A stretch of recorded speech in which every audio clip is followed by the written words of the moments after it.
Bienvenidos a las entrevistas de la Fundación OERP Internacional. Saludamos a Jorge Brown, mexicano, licenciado y doctorado en Ciencia Política y Gobierno, máster en Derecho y máster en Finanzas Internacionales. Es vicepresidente de la Advanced Leadership Foundation y el 17 de septiembre de 2020 participó en el Congreso Virtual OERP 2020.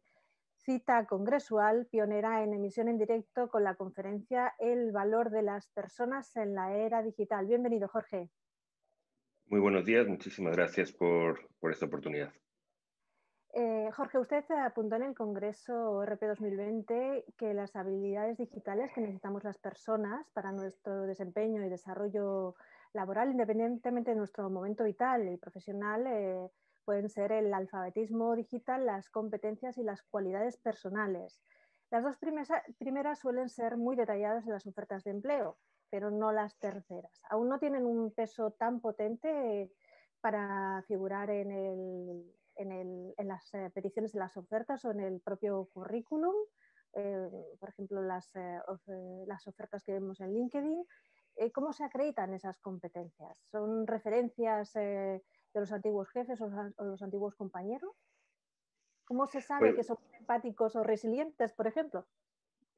Pues esta es una cuestión sumamente importante, ¿no? Porque hoy en día estas competencias, estas terceras competencias, son los que llamamos habilidades blandas o los soft skills, que son todas aquellas que nos permiten dirigir equipos, hablar en público, poder hacer presentaciones efectivas, habilidades de liderazgo en términos globales. Estas son todas estas habilidades que deberían de estar presentes en absolutamente todas las disciplinas, en todas las carreras, que un licenciado en literatura y un ingeniero en caminos deberían de tener este tipo de habilidades, pero es verdad que no es fácil medirlas de una manera objetiva porque no se te da aparte de tomar un curso, no se te da un título sobre esta habilidad que puedes llegar a tener. Hay formas de medir esto que se han intentado probar a través del tiempo, como medir el número de seguidores que no tienen sus redes sociales, para saber qué tipo de liderazgo digital puede llegar a tener una persona o no. Pero bueno, se debe tomar en consideración también, por supuesto, las referencias de jefes, de compañeros y demás, estas aprobaciones que te pueden dar, que por ejemplo existen mucho de esto en LinkedIn. Pero bueno, hay otras formas muchísimo más objetivas de poder hacerlo. Se puede medir a través de la interacción que tenga esa persona en los foros, se puede medir a través del número de clubes o de sociedades a las cuales pertenece de manera digital, cuál es su presencia en todos ellos, y obviamente pues la resiliencia se mide y siempre se ha podido medir no solamente a través de las cosas que hace, sino a través de los fallos y a través de los grandes problemas que puede tener una persona en su vida, como perder el empleo, volver a levantarse, tener otro empleo. Hoy en día parece que los estándares anteriores que nosotros teníamos, como por ejemplo cuando veíamos un currículum y una persona no estaba ahí ni 2 años, pues era una mala señal. Quizá hoy en día esta movilidad de las personas es una buena señal, ¿no? No que quede sin trabajo mucho tiempo, pero sí que tenga esa capacidad de adaptarse y poder trabajar en diferentes empresas y en diferentes entornos. Obviamente, considero que las personas hoy en día necesitan un alfabetismo digital básico, tienen que tener una capacidad de poder utilizar las herramientas, pero eso ya debe de ser ni siquiera como una habilidad requerida por las empresas, sino ser la base, es como tener un título, por lo cual son estas otras habilidades las más difíciles de detectar, que existen mecanismos, los estamos construyendo todos los días, tienen que ser medibles, tienen que ser objetivos, y estos serán los que nos van a garantizar tener un trabajador o que nosotros mismos podamos ser más exitosos en cada puesto de trabajo. Muchísimas gracias, Jorge, por la respuesta. De hecho, ya ha adelantado una cuestión que teníamos prevista, que faltaba en la oferta formativa en general para adquirir un suficiente y adecuado alfabetismo digital. La siguiente pregunta sería, ¿el crecimiento tecnológico qué nos está exigiendo a las personas? ¿Está exigiendo realmente algo a lo que podemos afrontar, a lo que podemos enfrentarnos, o se nos está avanzando en exceso? Bueno, el crecimiento tecnológico, como lo has llamado, es algo que nos guste o no nos guste, está aquí. La tecnología está en absolutamente todos lados. Eh, y lo que está exigiendo y le va a exigir a todas las personas es este cambio de modelo, y lo llevamos viendo durante las últimas décadas, donde la gente necesita una formación permanente. Ya no nos vale estudiar una carrera, 2 másters, un doctorado y demás, para que después de los 30 años o 34 años, el resto de tu vida puedas seguir trabajando. Ahora vamos a necesitar la formación absolutamente permanente, para tener esa capacidad de adaptación, no solamente a las herramientas digitales y tecnológicas, sino para adaptarse a la movilidad laboral que existe hoy en día. Esto no es la primera vez que pasa en la historia, por supuesto. La revolución industrial, todas las diferentes revoluciones económicas han exigido eso a los trabajadores. Lo que sí es único de este momento es esta velocidad del cambio. Nunca nos hemos enfrentado a estos cambios tan profundos de una manera tan rápida. Como hablaremos, me imagino, esto está mucho más que demostrado en el último año, a través de la pandemia que hemos vivido. Pero sí, el crecimiento tecnológico va a exigir de las personas muchísima flexibilidad. En la pregunta anterior hablaba de la resiliencia, y seguramente será una de las habilidades más importantes que las personas tendremos que cosechar, ser capaces de enfrentarnos a cambios que no nos gusten y que tengamos que volver a formarnos, tener nuevamente una capacitación para poder enfrentar retos del futuro. Y da igual que uno tenga 20 años, 30, 40, 50, 60. Nos tendremos que adaptar a este crecimiento tecnológico que está invadiendo no solamente los sectores profesionales, sino también los sectores personales de cada una de las personas. Muchísimas gracias, Jorge. Ha avanzado la importancia de los cambios que estamos viviendo, que jamás hemos afrontado una velocidad del cambio tan fuerte. ¿Cuáles serían los cambios que se apuntan post pandemia para el futuro del trabajo, si es que ya se han comenzado a definir? Bueno, hay muchísimos cambios que son post pandemia que son bastante evidentes, como cuál es el futuro de los espacios de trabajo, de las oficinas. Seguiremos yendo a trabajar a una oficina, seguiremos teniendo viajes de trabajo para tener 1 o 2 reuniones. Yo creo que la gran mayoría de las personas en todos los niveles, desde el nivel directivo, en donde realizábamos viajes sin parar, nos hemos dado cuenta que la mitad o más de la mitad de esos viajes no los pudimos ver ahorrado y tener una videoconferencia con la persona y ser igual de efectivos. Nos hemos dado cuenta que la otra mitad son más importantes que nunca también, que el contacto humano es sumamente importante, que esta reunión de temas técnicos y de cerrar convenios, contratos, colaboraciones o formación se puede hacer perfectamente de manera digital. Hay otra parte que no vamos a poder evitar, que es el contacto humano, que es eh, esa, esa cerveza o esa comida con tu contraparte. Lo mismo nos lleva a los trabajadores. Hemos hablado de espacios de colaboración. Los espacios de colaboración, el mundo digital nos ofrece muchísimas posibilidades para los trabajadores que estén conectados, no solamente con la gente de su propia oficina, sino con gente de todo el mundo. Pero ese momento de tomar el café a las 11 de la mañana o de ir a tomar un vaso de agua y encontrarte a alguien en la cocina de la oficina son los que más permiten conocer al de al lado, y conociéndolo más uno genera un concepto que creo que es uno de los grandísimos retos del mundo digital, que es la confianza. Si no hay confianza, es complicado que compartamos y que explotemos nuestro máximo potencial.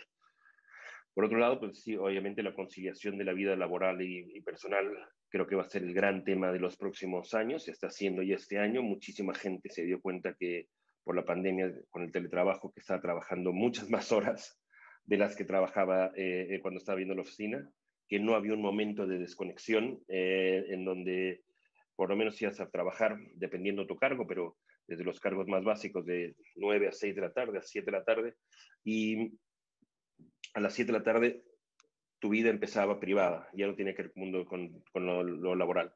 Hoy en día, claramente, hemos perdido estas barreras.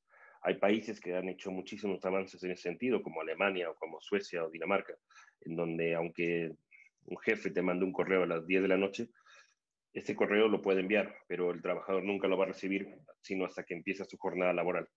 son debates que vamos a tener que tenemos que ir hablando, pero sí claramente hay unas adaptaciones muy rápidas y que no solamente es a nivel personal. Y perdona que me extienda un poco porque aquí es la parte del cambio del modelo productivo de las empresas.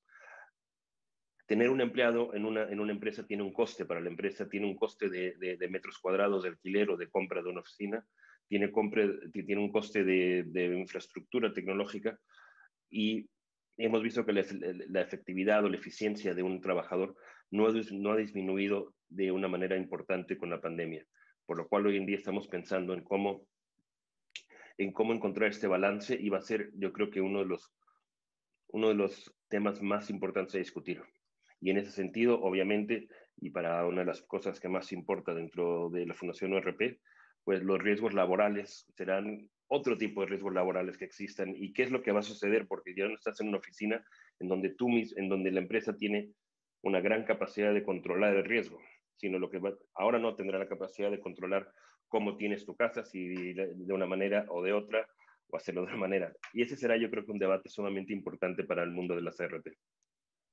Muchísimas gracias. Es cierto, la realidad de los riesgos laborales, teniendo en cuenta la irrupción masiva del teletrabajo, pues cambia sustancialmente.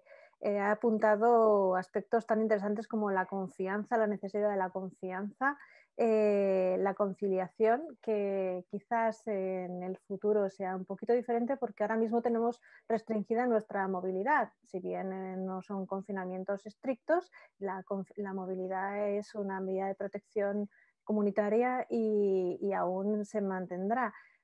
Probablemente cuando estemos en periodo post-pandemia, esa movilidad también desdibuje algunos espacios o dibuje algunos espacios de barrera de espacios más personales, de diferenciación entre el trabajo y la vida personal, aún estando en situaciones de teletrabajo. Sí que nos gustaría dedicar un espacio, Jorge, con usted en esta entrevista, ya que como politólogo y conocedor cercano de la función política en Estados Unidos, quisiéramos que nos ofreciera una reflexión sobre la influencia mundial de este país norteamericano en la actualidad, cómo se verá reflejado en el tejido empresarial y laboral global, al menos en el próximo año quizás, porque Estados Unidos, pues a nivel de la industria del entretenimiento, visualmente, a nivel global, emite una serie de conceptos de cómo es el trabajo en algunos casos, ¿no? Esto quizás vaya a cambiar. ¿Cómo se ha, de alguna manera, estudiado, si es que se ha estudiado? Bueno, son estudios que se están haciendo en ese momento porque absolutamente no cabe duda que Estados Unidos siente una gran parte de las bases del mundo productivo y laboral a nivel mundial. Las más grandes empresas tecnológicas son estadounidenses y determinan en gran parte las organizaciones de recursos humanos a nivel mundial. Hoy estamos en una economía no solamente globalizada, sino una economía mundialmente integrada. Existe la competitividad a nivel mundial, no, y en ese sentido, pues los europeos, los latinoamericanos, asiáticos y africanos, pues obviamente competimos entre todos y tenemos que tener como benchmark o como barra de medición, como baremo, las economías más avanzadas, y en este caso Estados Unidos, y cómo utilizan el mundo tecnológico para hacer frente a todo ello. Hemos visto que durante la pandemia las empresas de base tecnológica americanas han tenido el mayor avance y el mayor crecimiento económico de su historia, ¿no? De una manera que podemos tener con muchas conversaciones para criticarlo y decir qué terrible es, pero la realidad es que esta es la realidad. La realidad es que Amazon nunca ha ganado más dinero, Apple ni Microsoft, en un espacio de tiempo tan corto.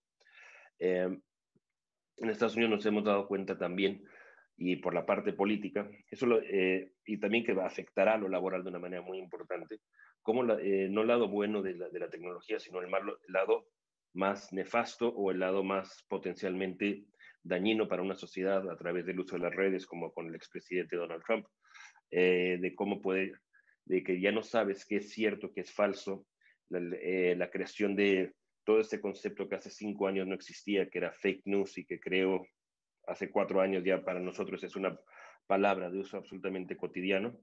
Esto también está existiendo en las empresas y cada vez existe más en empresas grandes en donde se empiezan a correr bulos sobre una persona, sobre otra, el acoso, el ciberacoso, que no solamente afecta a los niños, sino también está afectando a trabajadores y sobre todo está afectando a mujeres en entornos laborales con este acoso sexual digital, que no es un tema menor, pero que todas estas cosas que estamos viendo que están pasando ahora nos están ayudando a sentar bases para la regulación de estos comportamientos. ¿Y cómo vamos a enfrentar esos comportamientos de una manera preventiva y no de una manera correctiva? ¿A qué me refiero con esto? Que no dejemos que empiece a suceder, sino que podamos atacar el problema antes de que suceda. Y no solamente a través de castigos o a través de penalizaciones económicas, que sería la manera más rápida y más fácil de hacerlo, sino a través de la formación y a través de hacer entender a los trabajadores y a las trabajadoras de qué manera se deben de relacionar las personas. Creo que aquí no estamos invirtiendo todavía nada de dinero. Sí en los sindicatos en España y en todo el mundo han hecho muchísimos cursos de formación de relaciones laborales, pero las relaciones laborales digitales todavía no se enfrentan. ¿Y cómo debe de ser nuestro comportamiento con nuestros compañeros de trabajo y con nuestros clientes y con nuestros jefes y con nuestros subordinados en un mundo digital? Aquí va a haber una oportunidad formativa sumamente importante que trae también a colación en el tema de quién será responsabilidad. ¿Será responsabilidad del Estado esta formación permanente y esta formación permanente digital? ¿Será una responsabilidad de la empresa? ¿Será una responsabilidad conjunta? Todo esto nos lleva a volver a entender y a redefinir las relaciones laborales que nosotros vamos a tener en el futuro. Estados Unidos es una clara muestra de ello, en donde la sobreregulación, como en California, no ha funcionado, la desregulación de Texas o de Florida tampoco funciona, y nosotros en Europa estamos en este punto más intelectual que pragmático, y no tampoco estamos haciendo muchas cosas, y creo que va a haber una oportunidad muy importante. Entonces, para responder la pregunta, se están haciendo cosas, se están planteando muchísimos tipos de sistemas en Estados Unidos, y Europa tiene que ser parte de este debate, y América Latina tiene que ser parte de este debate, porque la cultura importa y importa mucho. Pero ahora no tenemos las herramientas para saber comportarnos todavía en este mundo digital, y mucho menos en el mundo digital laboral entre los trabajadores. Pues con estos inputs que nos ha trazado Jorge Brown, licenciado y doctorado en Ciencia Política y Gobierno, máster en Derecho y máster en Finanzas Internacionales y vicepresidente de la Advanced Leadership Foundation, cerramos ya este tiempo de entrevista de la Fundación ORP Internacional. Han sido muchos los aspectos tratados y quizás el más llamativo ha sido la necesidad de aprender a relacionarnos laboralmente a través del medio digital, las relaciones laborales digitales, como uno de los puntos de trabajo a nivel preventivo en el mundo laboral. Muchísimas gracias, Jorge Brown, por atender a la Fundación ORP Internacional en este inicio de 2021. Muchísimas gracias a ustedes. Que tengan buen día.